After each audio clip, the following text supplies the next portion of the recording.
जेऊर चौंडी आष्टी हा मार्ग 2017च्या अर्थसंकल्पात 1560 कोटीची तरतूद करण्यात आली। हा मार्ग राजमाता अहिल्यादेवी होळकर यांच्या जन्मगावावरून जातो। तर माझी सरकारला विनंती राहील की याला भरीव तरतूद करावी आणि पंढरपूर चौंडी इंदोर असा हा मार्ग जोडला जावा।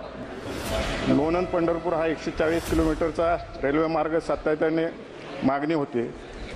लोणंद ते फलटण एवढाच मार्ग पूर्ण झाला आहे, पण त्यानंतरचा फलटण ते पंढरपूर हा जवळपास 105 किलोमीटर लांबीचा रेल्वे मार्ग अद्याप पूर्ण झालेला नाही आहे। माननीय सदस्य धैर्यशील पाटिल जी, क्या बोलते हैं? Very good. आता मंत्र्यांनी विक्रमी 7व्यांदा केंद्रीय अर्थसंकल्प मांडला। शासनाने रेल्वेसाठी काढलेल्या वाढीव तरतुदीबद्दल नक्कीच बरं वाटलं, परंतु हे सगळं असताना सुद्धा सामान्य रेल्वे प्रवाशांसाठी यंदाच्या अर्थसंकल्पात फार काही पदरी पडलेलं दिसत नसल्याची खंत देखील वाटते। संपूर्ण जुलै 2024च्या महिन्यात तब्बल 8 रेल्वे अपघात झाले। रेल्वे मंत्र्यांनी ठोस पावले उचललेली दिसून येत नाहीत। त्या बाबतीत रेल्वे मंत्रालयाने लवकरात लवकर ठोस पावलं उचलावीत अशी माझी विनंती। माझ्या मतदारसंघातील वंदे भारत योजनेबद्दल मला बोलायचं आहे। 2023च्या 3 महिन्यात 40पेक्षा जास्त वेळा ही रेल्वे उशिरा पोहोचली। वंदे भारत एक्सप्रेसचे ट्रेनची सरासरी वेगात घट झाली आहे। 2020-21 84 किलोमीटर प्रति तास, 2023-24ला 76 किलोमीटर प्रति तास, जो की ह्या रेल्वेचा वेग 130 प्रति तास किलोमीटर असा आहे। याचे कारण काय आहे आणि त्याच्या अत्यंत महागड्या ट्रेनचा पूर्ण क्षमतेने उपयोग करण्यासाठी सरकार काही पावले उचलत आहे का?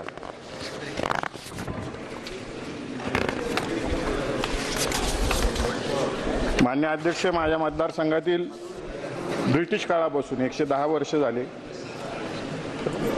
नॅरोगेज रेल्वे मंजूर होती। पंढरपूर रेल्वे लोणंद रेल्वे सुरू करण्याचा निर्णय झाला। 1912 साली नॅरोगेजला मंजुरी मिळाली। 1920 साली शेतकऱ्यांची जमीन ताब्यात घेतली। 1950 साली राज्य सरकारला परत ती जमीन देण्यात आली। 2000 साली जमिनीसाठी रेल्वेचे सरकारला पत्र आलं। 2009-10ला हा प्रश्न राज्यसभेत मांडला गेला। 2016-17ला लोकसभेत मांडला गेला। त्यावेळेसचे रेल्वे मंत्र्यांनी 2017 साली 1149 कोटीची तरतूद केली। त्याचं 11 जून 2017ला कराड येथे भूमिपूजनही झाले, परंतु अद्याप या रेल्वेसाठी बजेटमध्ये कोणतीही तरतूद करण्यात आलेली नाही आहे। लोणंद पंढरपूर हा 140 किलोमीटरचा रेल्वे मार्ग सातत्याने मागणी होते। लोणंद ते फलटण एवढाच मार्ग पूर्ण झाला आहे, पण त्यानंतरचा फलटण ते पंढरपूर हा जवळपास 105 किलोमीटर लांबीचा रेल्वे मार्ग अद्याप पूर्ण झालेला नाही आहे। राज्य सरकारने फलटण पंढरपूर रेल्वे मार्ग केंद्र सरकारचे रेल्वे मंत्रालयाकडे पूर्ण करणार असून या प्रकल्पात राज्याचा 50% वाटा उचलणार असंही राज्य सरकारने लेखी दिलेलं आहे। केंद्र सरकारने लवकरात लवकर याला निधी द्यावा। तसंच लोणंद फलटण हा 26 किलोमीटरचा मार्ग आहे।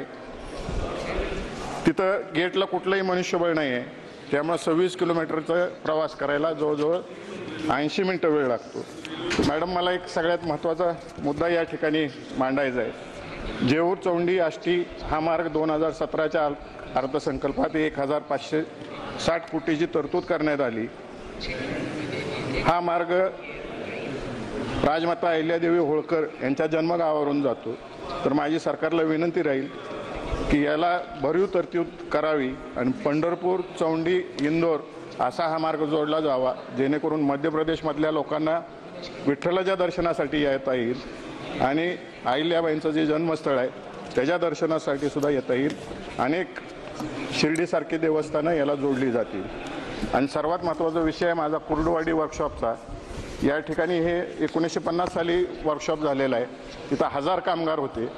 पूर्वी नॅरोगेजचे डबे बनवले जायचे, परंतु अलीकडं अत्यंत कमी तरतूद होती. एकदा 30 कोटी झाली, एकदा 60 कोटीची झाली.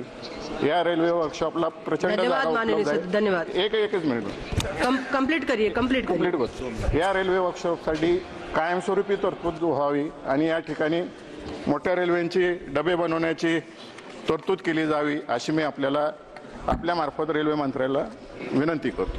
धन्यवाद. धन्यवाद. माननीय सदस्य श्री राधा मोहन सिंह जी. अध्यक्ष महोदया, प्रधानमंत्री श्री नरेंद्र मोदी जी के नेतृत्व में तीसरे कार्यकाल के आवाज माणदेशाचा, माणदेशातील प्रत्येकाचा. माणदेश प्राईम सबस्क्राइब करा आणि अपडेट रहा. नवीन व्हिडिओच्या नोटिफिकेशनसाठी बेल आयकॉनचं बटन दाबा. धन्यवाद.